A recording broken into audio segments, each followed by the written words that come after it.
Get ready for breaking news.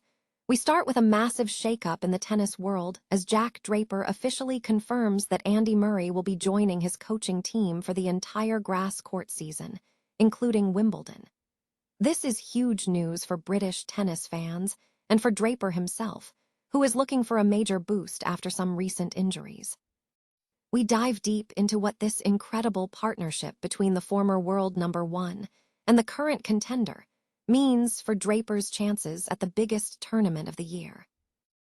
Here's a simple way to protect your phone without stress. This ALEN 3-pack comes with tempered glass screen protectors, camera lens protectors, and an installation frame for an easier, cleaner fit. It's clear, case-friendly, and built to help guard against scratches and everyday bumps. Check the link in the comments to get it on Amazon. Next up, we turn to a deeply complex and high-stakes legal battle, as Harvey Weinstein's defense team is making a powerful plea for acquittal as the rape retrial approaches. Lawyer Mark Agnifilo is arguing that the prosecution has built a false narrative, suggesting that Jessica Mann has taken on an untrue story regarding the events in 2013. We examine the conflicting testimonies and what the jurors will have to weigh as they prepare to deliberate on this years-long case.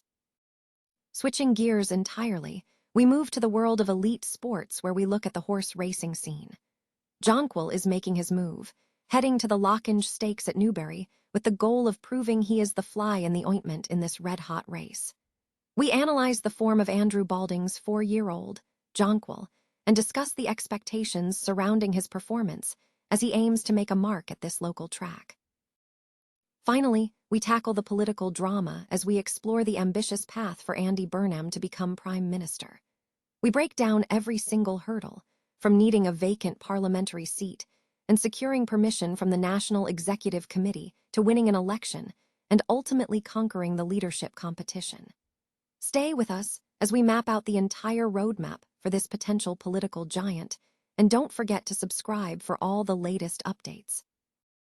In a major development shaking up the tennis landscape, Jack Draper has announced a significant coaching change ahead of the Wimbledon season.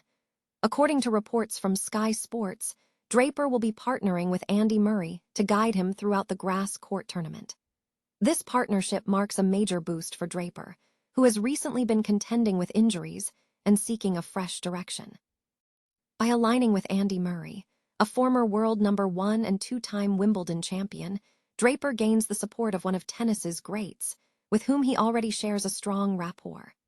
This move is seen as excellent news for British tennis as a whole. Draper has officially confirmed the arrangement, stating that Andy Murray will join his coaching team to provide support during the grass court season. The collaboration between the two is anticipated to bring exciting new dynamics to Draper's campaign at Wimbledon and beyond. Harvey Weinstein's defense has urged jurors to acquit him in the retrial of a rape case that has faced 3 trials, arguing that the former Hollywood producer should be found not guilty. Lawyer Mark Agnifilo stated during closing arguments that the prosecution's narrative is false, asserting that the accuser, Jessica Mann, has constructed a false narrative. Prosecutor Nicole Blumberg countered, emphasizing that Mann provided 5 days of detailed testimony regarding the alleged assault. Jurors are expected to begin deliberations on Wednesday, tasked with weighing the complexities of a multi-year relationship between Weinstein, 73, and Mann, 40. Mann testified that after an initial professional connection, she developed a relationship with the then-married producer. She alleged that Weinstein abruptly took a room where she and a friend were staying, and when she refused sexual advances, he allegedly trapped her, grabbed her, and raped her. Mann described the experience as being treated like ownership. Weinstein has not testified in the case, but his defense contends that the encounter was consensual and part of a supportive relationship that Mann fostered, particularly before the global Me Too movement in 2017. Weinstein has previously stated he behaved wrongly, but denied committing an assault. In his summation, Mr. Agnifilo suggested that portions of Mann's account were implausible and underscored their warm email exchanges and continued interactions. He characterized the relationship as supportive, stating that Mann relied on Weinstein for emotional support and that their dynamic amounted to a sweet, loving, supportive relationship. Conversely, Ms. Mann maintained that she begged Weinstein not to engage sexually that night, asserting a clear boundary. Prosecutor Blumberg rejected this, stating, "No means no to everyone except Harvey Weinstein," insisting that Mann deserves justice. Despite the outcome of this specific trial, Weinstein remains convicted of other sex crimes in New York and California, against which he continues to appeal. Andrew Balding's 4-year-old, Jonquil, is heading to the Lockinge Stakes at Newbury, seeking to establish himself as a top contender. Following a strong performance at Ascot, where he served as a reminder of his class, Jonquil is poised to make a significant mark in the competitive race. A winner of the Green M at Newbury last season and a close runner-up in the French 2000 Guineas, Balding's horse showcased his best form earlier this month by winning the listed Paradise Stakes. Balding expressed confidence in Jonquil's current condition, stating, "He's obviously started well, winning at Ascot really quite impressively. He's a horse we've always thought a lot of, and one I'd hope he will prove very competitive in a Group 1 at some stage this year." He added that the horse has recovered well from Ascot and appears to be at his best form at home. Balding confirmed that the Lockinge was a target, particularly due to the local track advantage at Newbury, noting the family history of winning the race. In other news from the Kingsclear team, Newbury's Saturday card features the return of Group 1 star Kalpana, who is due to compete in the Sky Sports Racing Aston Park Stakes. Having secured a second victory on British Champions Day last season, Kalpana has been kept in training for further top-tier success.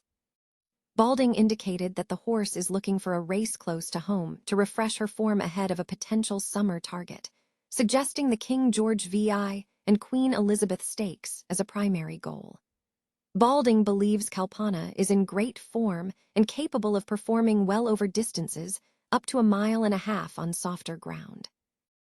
Andy Burnham is emerging as a leading contender to replace Sir Keir Starmer as Prime Minister, following indications that the Mayor of Greater Manchester is willing to challenge the current Labour leadership.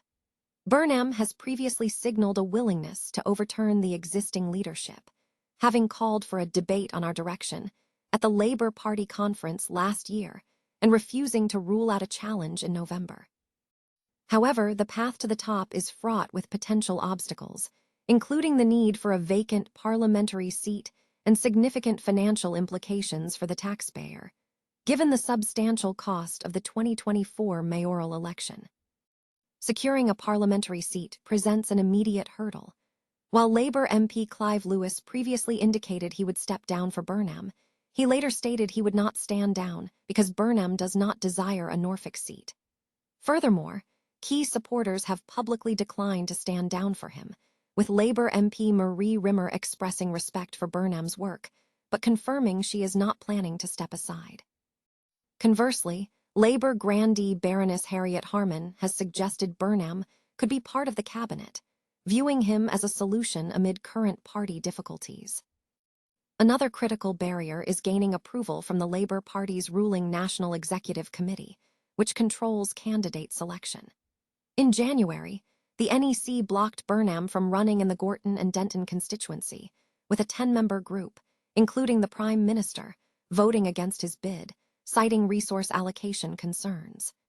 Deputy Leader Lucy Powell was the only NEC member to vote in favor of allowing him to stand. Beyond parliamentary entry, the process requires winning a by-election, meeting strict nomination thresholds, including securing support from 20% of Labour colleagues in Parliament and specific constituency Labour parties, and ultimately winning a leadership competition. Only after becoming an MP can Burnham pursue a Labour leadership bid, as the rules stipulate that the leader must be a member of Parliament. The summary of necessary steps involves securing a vacant seat, gaining NEC permission, winning the election to become an MP, meeting nomination requirements, and finally winning the leadership contest to become Labour leader and Prime Minister.